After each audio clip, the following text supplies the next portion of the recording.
Hey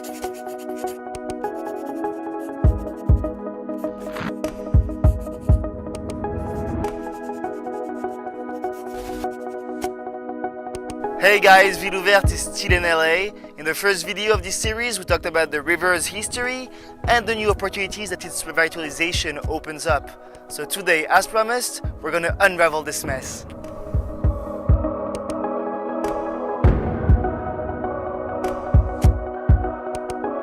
So you use the word revitalization a lot, but what does it really mean? What benefits can the river bring to LA? Well, the real tragedy in the river is that for the last 50 years, it was designed to do one thing and one thing only. Yes, it's a channel. Can we move water from point A to point B? Yes. But the opportunities are all there. The main goal from our point of view is to ask the river to maintain its flood control role, but also to act as open space and green space to connect communities to the river. But whatever we can do to expand the ability for this single-use infrastructure to become a multi-benefit infrastructure, I think we can all be in favor of. So it could be a flood control channel and a river? Yeah, the river can have multiple uses, starting with bringing nature back and creating an ecological corridor. It's an ecosystem, you know? You know, and there is wildlife, there can be habitat, and it can be really a community amenity if we treat it with respect. Approximately about 12 miles, natural bottom, because the water table is so strong. I mean, Mother Nature was saying, you're not gonna cover me. You can't even put concrete over because every time that they poured concrete, it would break it. The concrete river is an example of a gray solution, not a green solution.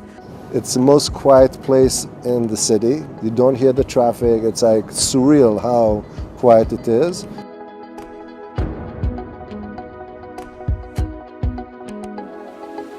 And you hear the water next to you, and birds and ducks and so on.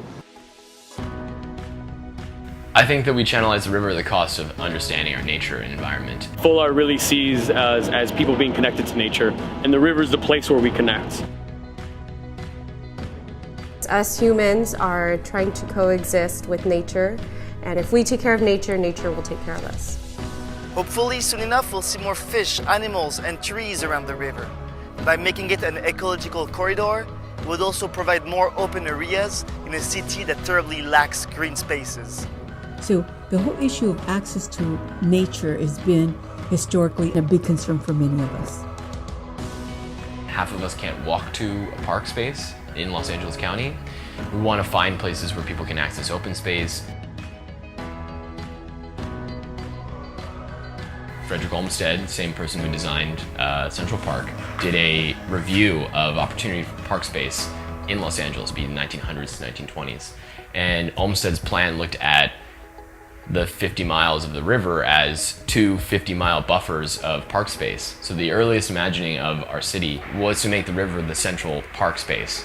Unfortunately, that wisdom was not accepted. So for me, fundamental to rethinking the river, thinking about how the river can provide a reservoir of open space and really begin to give those communities which have been so starved for park space a different kind of access to natural and green landscapes.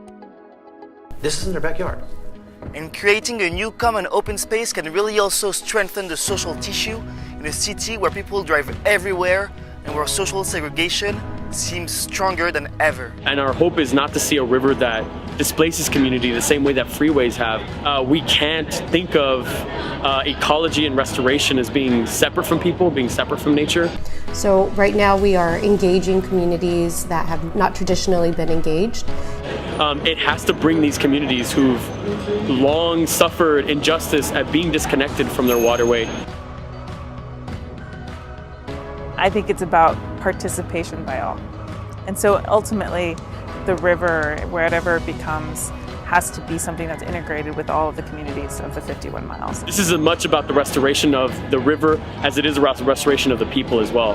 We have to think about the role that this kind of open space plays in the larger future and fabric of these communities. You as an individual have a voice, but we as a community come together to be able to have a conversation about what we see for the future of LA and how the river can be a really big, amazing part of that.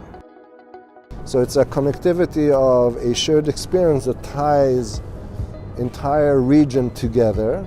So we want to see a river that connects communities rather than divides them. It's a community who's going to use it. And if they use it, they'll respect it and they will actually take care of it. They'll take pride in it. All in all, what the river shows is that we must approach its revitalization in a multidisciplinary way. Social, environmental, economic, and health are intertwined and they cannot be disconnected from each other. And it builds community.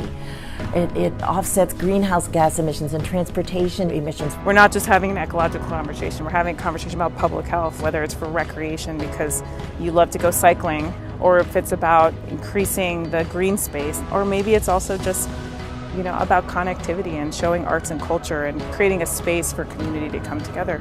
All of these things are possible. And with the new rebirth of the river, there are new job opportunities. It's a long-term effort. It's a slow transformation of a piece of infrastructure that could provide connective tissue and also could bring nature back. There's going to be many, many solutions that reflect the incredible diversity of Los Angeles, and that is ultimately, I think, the best outcome for everyone. Revitalization makes more sense now, but it still seems rather very conceptual. Has any project been implemented? Yeah, they're starting to. People are now kayaking on the river, bike paths are being put in place along the river, and huge parks are on their way. But I'll tell you more in the next video, so stay tuned for more and follow us on Facebook, Instagram, and YouTube. Oh, and we have a website,